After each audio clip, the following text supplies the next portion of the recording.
Bienvenue, voici l'édition des régions, le journal des rédactions régionales de France 3. L'actualité de ce jeudi 27 février, ce sont toujours les mauvais chiffres de l'emploi. Le chômage a continué de progresser en janvier avec une... Alors leur statut au fait c'est quoi? Nous irons rencontrer un saxophoniste et il nous expliquera son quotidien. Il y a du foot ce soir, OL Odessa, 8e de finale de retour de la Ligue Europa. On vous emmènera au cœur du centre de formation de l'Olympique Lyonnais, là où sont détectés les champions de demain. Ça c'est peu, mais l'OL est un des principaux clubs formateurs en Europe. Et puis la révolution robotique est en marche. Les trophées de la robotique ont lieu samedi à Vaux-en-Velin. Maïlise Larreur, son organisatrice, nous en parlera. Elle est venue avec un petit robot qui certes ne paye pas de mine, mais sachez quand même qu'il a été conçu par des élèves de 5e. Mais pour commencer, ce préavis de grève qui a été déposé par 2 syndicats cheminots dans la région, la CGT et Sudrail, un préavis qui court sur ce week-end au moment où des milliers de touristes vont arriver dans la région pour les vacances d'hiver.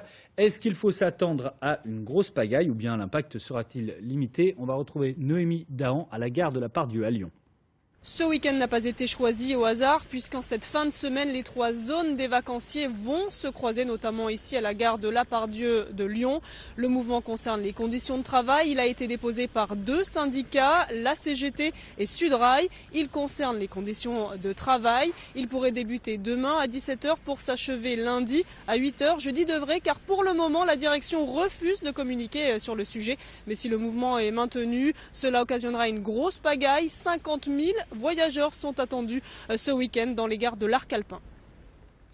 Le communiqué que la préfecture de région a envoyé hier aux rédactions parle d'un ralentissement de la hausse du chômage dans la région. En langage moins technocratique, ça veut donc dire que le chômage a continué d'augmenter au mois de janvier, même si c'est de façon modérée, plus 0,3 pour l'ensemble de la région, plus 0,4 dans le Rhône et plus 0,1 en Ardèche. Il y a tout de même des baisses. Dans le très industriel département de l'Ain, c'est 0,3 en moins, 0,2 pour la Drôme et la Loire, ce qui fait au total un peu plus de 300 000 chômeurs dans la région. Des réductions d'effectifs annoncées chez le leader de l'homéopathie, les laboratoires Boiron, dont le siège est basé à Lyon. Un plan d'une 50aine de suppressions de postes au service informatique étalé sur 5 ans. La guerre est rallumée entre le patronat et les intermittents du spectacle. Le MEDEF veut la peau de leur régime d'assurance chômage, plutôt avantageux par rapport au régime général, mais ce qui s'explique par la spécificité des métiers, souvent très précaires et morcelés dans le temps. Et même si le gouvernement ne cesse de répéter que le régime ne sera pas remis en cause, les intermittents, eux, veulent se faire entendre. Ils manifestent d'ailleurs en ce moment à Lyon. Alors justement, quel est le quotidien d'un intermittent du spectacle? Pourquoi a-t-il droit à plus de jours chômés que les autres? Jean Perrier et Valérie Benet sont allés rencontrer une troupe de théâtre et un musicien. Gamme, exercice, il dit de son métier que c'est comme pour un sportif professionnel. On joue de temps en temps, on s'entraîne tous les jours. Concert, c'est pas juste 1h20 de concert et puis hop, on rentre à la maison et voilà, c'est fini. Non, évidemment, voilà, le statut, ça sert aussi à ça. On est rémunéré pour tous les temps de répétition, les temps de composition aussi. C'est un processus assez long. Pour bénéficier de ce régime, c'est-à-dire être payé quand il n'est pas sur scène, il doit justifier de 507 heures de spectacle en 10 mois et demi. En fait, lui choisit de raisonner en nombre de dates, 43, chiffre minimum, et ne surveiller de remplir sa fiche Pôle emploi. Je pense en cachet, ce qui est dommage des fois parce que ça nous prend aussi pas mal de place au lieu de composer, d'écrire de la musique. On se dit, oh là là, il faut absolument que je puisse avoir mes dates, sinon je ne vais pas renouveler mon statut. C'est assez stressant. Tous les ans, en fait, on n'est pas à l'abri de se retrouver éjecté. L'industrie du spectacle, c'est plus de 16 000 salariés CDD dans notre région, dont les intermittents, artistes ou techniciens. Parmi eux, la troupe Mondial Class Company. Elle va se rasseoir, elle est dans sa mise en scène aussi. Là, c'est juste ce qui se passe, qu'on voit là, beaucoup plus juste que... Si le régime est sur la sellette, c'est qu'il est déficitaire. Mais il y a 10 ans, le même argument était avancé pour une première réforme. pas nécessairement rentable. En fait d'économie, on n'en a pas fait concrètement, mais par contre, on a exclu un grand nombre de bénéficiaires du régime. Donc on n'a fait qu'accroître la situation de chômage qui altère l'ensemble de l'économie de notre pays. En proposant non pas d'aménager, mais purement et simplement de supprimer ce régime de l'intermittence, le MEDEF s'assure au moins un succès, spectacle de rue garanti devant ses locaux. C'est la grande psychose mondiale, la confidentialité des échanges sur Internet. On l'a vu avec l'affaire Snowden, difficile d'échapper aux regards inquisiteurs, ennuyeux pour les particuliers et vital pour les entreprises dont les secrets industriels valent de l'or. Un informaticien drômois vient de mettre au point un système qui sécurise à 100% les échanges de mails. Julie Jacquard et Édouard Blaise. De l'éolien à taille humaine. C'est le pari de cette entreprise de Romans créée en 2009. Toujours à la pointe de l'innovation, cette PME craint l'espionnage industriel. Elle se méfie de tout depuis toujours. On a déjà tous nos disques durs qui sont cryptés par partition, mais ce qui nous manquait, c'était comment communiquer avec nos centres de recherche ou nos partenaires ou clients même, certains grands comptes, en toute confidentialité. Un problème désormais résolu grâce à ce Valentinois.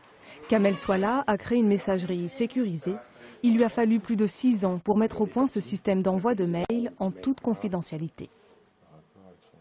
L'idée, c'est de garantir une vraie traçabilité et une vraie livraison des échanges. Mais faire un petit peu comme la poste, c'est-à-dire qu'on retire le colis quand le mail arrive sur notre serveur, on le transforme en lien et on demande à la personne de venir retirer les éléments avec un mot de passe ou avec un code précis pour qu'il puisse récupérer les infos. Comme la pièce jointe n'est pas associée au mail, vous avez un contrôle sur l'accès à cette pièce de manière distincte.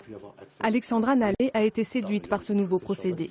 Dans sa société, plus de 800 mails sont envoyés chaque jour, certains contenant des données stratégiques. C'est après avoir été victime d'espionnage il y a 1 an qu'elle a décidé de mieux se protéger. Elle nous aide parce qu'elle nous permet justement de sécuriser nos données, de savoir où elles vont, par qui elles sont consultées. Donc ainsi on est sûr que les données arrivent vers la bonne personne. Mot de passe, autodestruction du message, et si la lutte contre l'espionnage n'était plus mission impossible. C'est une petite révolution dans le monde de la gastronomie. Le chef triple étoilé Michel Troisgros a annoncé hier son déménagement. Il quitte Roanne où sa famille est installée depuis 83 ans. Alors que les Roannais se rassurent, il ne va pas très loin, à une dizaine de kilomètres de là, à Ouche, où il va investir un manoir, investissement justement 7 millions d'euros. Objectif, quart de finale de l'Europa League pour l'Olympique lyonnais. L'adversaire n'a rien de monstrueux, les modestes Ukrainiens du Kornomorets Odessa. Les Lyonnais qui avaient obtenu le match nul 0-0 à l'aller se méfient pourtant.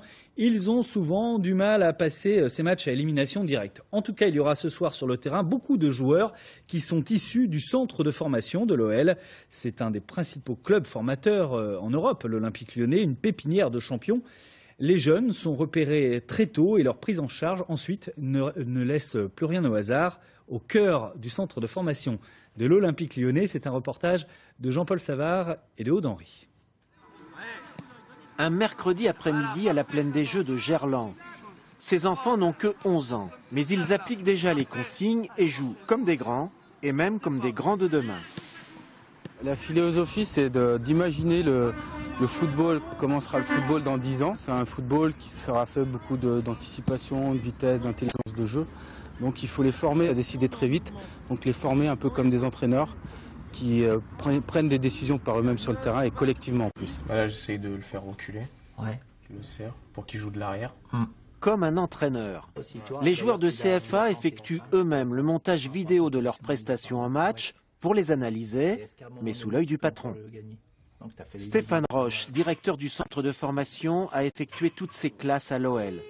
Comme Rémi Garde, son prédécesseur au centre et l'actuel entraîneur de l'OL, il a vécu en tant qu'élève ces classiques séances de préparation physique qu'il supervise aujourd'hui. C'est une séance de développement sur les jeunes joueurs qui a été faite par tous les anciens joueurs qui sont passés par l'Olympique lyonnais et qui fait partie un peu de l'histoire du club et qui se perpétue de génération en génération. 3-8-1-5. Cette préparation, en revanche, les anciens ne l'ont pas connue. l'OL est le seul club de France à avoir acquis le Neurotracker, qu'utilisent aussi les Marines aux USA. Objectif, comprendre instantanément tous les mouvements, en foot, ballon, partenaire et adversaire. Il faut que le cerveau soit connecté en permanence avec ce qui se passe. Donc c'est aussi important de le travailler le plus jeune possible.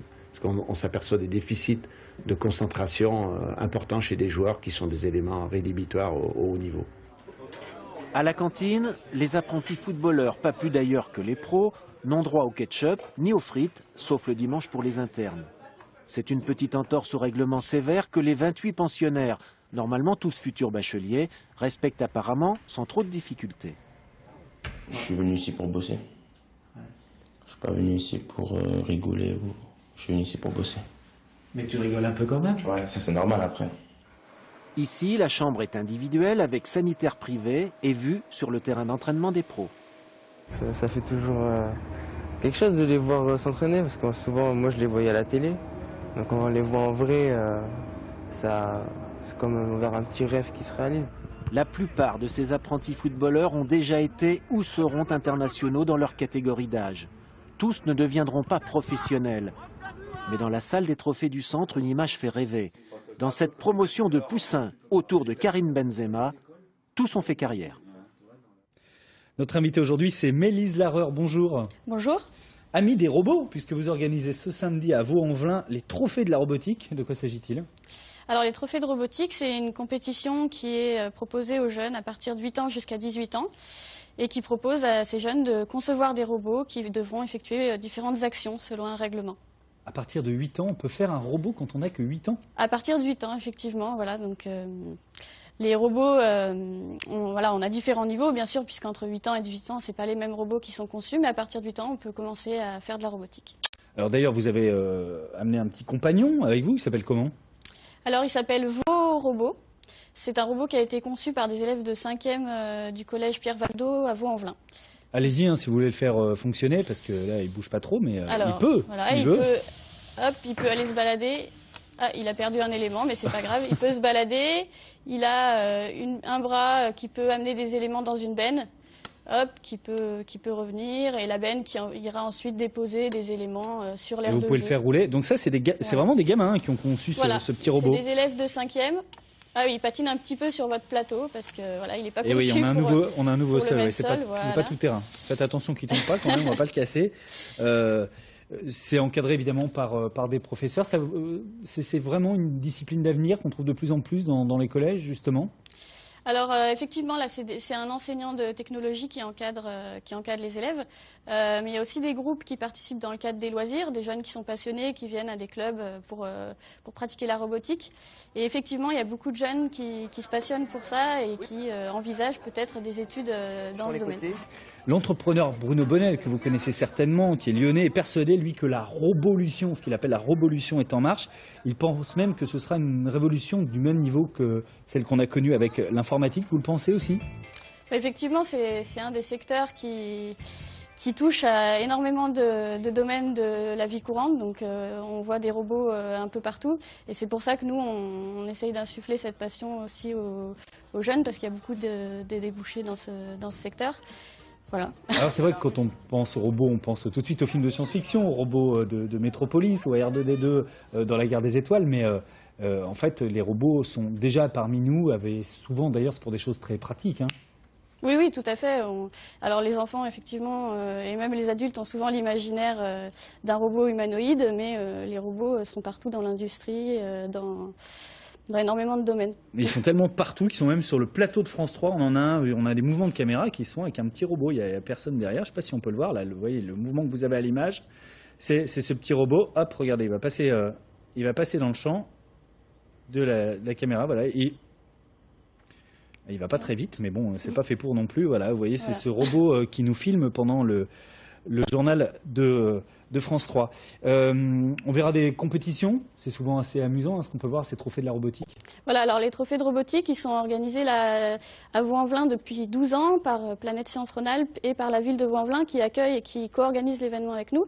Et donc ces trophées permettent de voir les compétitions, les matchs de ce type de robots qui vont devoir effectuer diverses actions. Très bien, eh bien merci. On va aller voir ça. Ça se passe samedi au Centre culturel Charlie Chaplin à Vaux-en-Velin. C'est à partir de 10h30. C'est très ludique, vous l'avez compris. Et l'entrée est gratuite. Merci beaucoup d'être venu sur ce plateau. Merci. L'école Émile Cole de Lyon va fêter ses 30 ans cette année et va devoir déménager d'ailleurs, victime de son succès. L'école Émile Cole est devenue en 3 décennies incontournable dans l'univers des arts graphiques. Des univers très vastes, vous allez le voir, aux débouchés nombreux. Jugez-en avec ce reportage de Julien Sauvadon et Jean-Éric Gué. Quel est le point commun entre les effets spéciaux de Gravity, le dernier dessin animé des studios de Romois Folle Image, les graphismes du jeu vidéo lyonnais Dishonored, ou encore ces bandes dessinées toutes primées au dernier festival d'Angoulême? La réponse, derrière chacun d'eux se cache un ancien étudiant de l'école Émile Cole à Lyon. L'établissement privé fête cette année ses 30 ans pendant lesquels il est devenu une référence sur le marché de l'animation et de l'illustration. Sur le marché du travail, nos étudiants sont reconnus pour être des étudiants polyvalents.